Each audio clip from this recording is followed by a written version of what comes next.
Right now, there are 2 novels of mine sitting on editors' desks. I don't know if they've been read.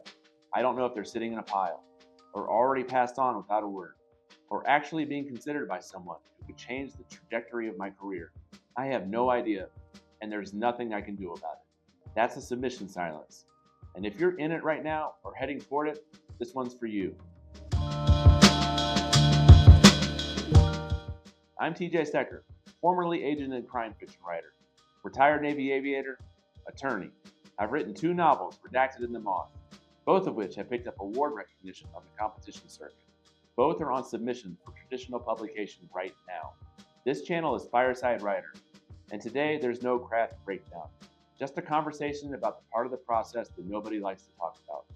If this resonates, hit subscribe and like the video. It helps more than you know. Here's what the submission process actually looks like from the inside. You finish the book. You revise it until you can't see anymore. You write the query, the synopsis, the pitch materials, the documents that try to compress years of work into a page and a half. You send it out, and then you wait. Weeks, sometimes months. The average response time from a major publisher runs 3 to 6 months on a good submission. Some never respond at all. You just stop hearing from them. Eventually, you accept that as an answer. In the meantime, life keeps going.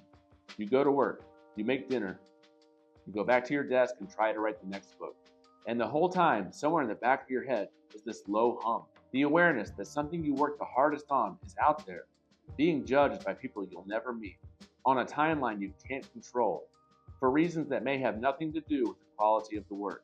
Publishers pass on good books every day because of market timing, because they just bought something similar, because the editor loved it, but he just couldn't get the committee behind it.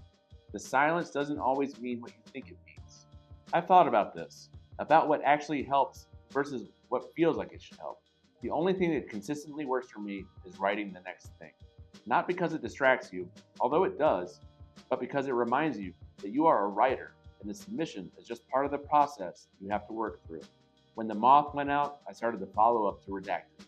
There is always the next book. There has to be a next book. Because if there isn't, your whole identity is wrapped up in this one manuscript in hopes that that story lands with the right editor at the right moment. And while you're waiting, that silence will hollow you out. The other thing I'll say is that the competition circuit has helped me. Both of my novels have placed as finalists for major awards, the Chanticleer and the Claymore. And it helps not because I needed the validation, but because it kept momentum. It introduced my work to readers and professionals outside the submission process. It keeps the books moving while the silence drags on. I don't know how this ends for me. I genuinely don't. I've done everything I know how to do. I've written the best books I possibly can. I've gotten them in front of the right people. I'm letting them compete. Now I wait. If you're writing too, keep writing. Not because it guarantees you anything, but because this is the only part you actually control. And if you want to follow along my journey, come find me at tjstecker.com and sign up for my newsletter. That's where I go into all the details I don't always put on the camera. So until next time, keep writing, and I'll see you by the fire.